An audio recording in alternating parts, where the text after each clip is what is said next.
Est-ce que vous connaissez Jésus? Connaissez-vous ce que c'est la vie en Jésus? Est-ce que vous avez une lumière propre à vous quand il est question de parler de Jésus et ce que vous êtes devenu en lui? Enlevez donc l'idée qu'il s'agit ici de ce Jésus que vous voyez sur Internet ou que vous avez dans vos maisons collés au mur. Je témoigne de Jésus-Christ, le Saint Fils de Dieu, celui dont l'Écriture appelle admirable. Et laissez-moi vous dire que c'est une histoire d'amour. Je voudrais en somme indiquer cette vérité première qui est réellement dans mon cœur et qui n'est connue que d'un groupe réduit de personnes dans le monde. Quant à la mort et la résurrection de Jésus, la Bible explique tout de manière détaillée. Et c'est pourquoi nous pouvons en parler aussi avec autant de fierté, parce que l'idéal pour nous, c'est qu'il est collé non au mur de nos maisons, mais au mur de nos cœurs.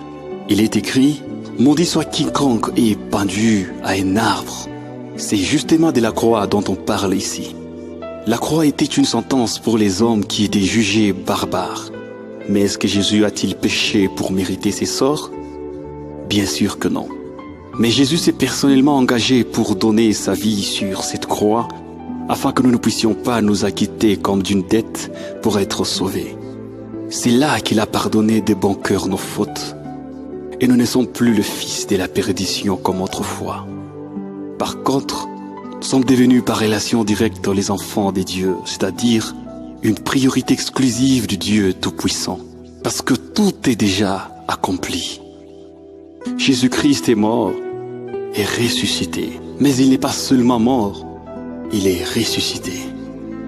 Ce que j'aime dans tout ça, c'est qu'il est parti, mais il est resté aussi. Il veut mettre en exécution sa parole quand il a dit « Je ne vous laisserai pas orphelins ». Ceci explique que Jésus est tout ce dont nous avons besoin. Il n'y a pas un moment que l'on puisse vivre ici-bas sans avoir besoin de lui.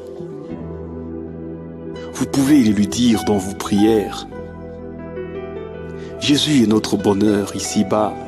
Quant à moi, je voudrais tant l'aimer sur la terre comme je l'aimerais au ciel. » Et vous pouvez aussi faire la même chose.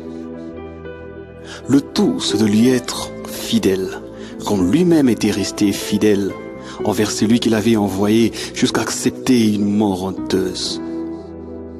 Mais par sa mort et sa résurrection, nous avons retrouvé une vie nouvelle et jamais nous ne serions comparés à ces anciens pécheurs que nous étions. La porte de son royaume nous est ouverte, ainsi nous pouvons consommer l'œuvre qu'il nous a confiée à faire jusqu'à ce que nous retournions à lui. C'est pour vivre dans les cœurs de tous les croyants que nous sommes aujourd'hui que Jésus est ressuscité. Il est donc vivant et il est en nous. Il nous a donné la gloire qui lui a été donnée d'en haut. Et son esprit qui est en nous est un esprit de gloire. Désormais, je peux comme Christ accepter avec joie la bonne et meilleure place des serviteurs, car il est lui-même le modèle parfait en toutes choses. C'est pour ça que nous pouvons nous contenter de ce que nous sommes devenus en lui. Vivre sur la terre comme Christ aurait vécu. C'est quand l'on ne cherche pas tant à être compris qu'à comprendre. C'est aussi et surtout se réjouir de ce que l'on quittera cette terre de peine vers les séjours de repos. C'est vouloir atteindre la stature parfaite du Fils bien-aimé des dieux. Être comme lui ici-bas. Voilà le véritable profil que tout le monde aurait désiré avoir pour le reste de la vie. C'est parvenir à mettre l'amour là où est la haine, le pardon là où est l'offense, la vérité là où est l'erreur, l'union là où est la discorde. C'est vouloir achever sa course, son pèlerinage est terminé dans la gloire. Ça, c'est une vie en Jésus-Christ. Ça, c'est une vie d'adoration.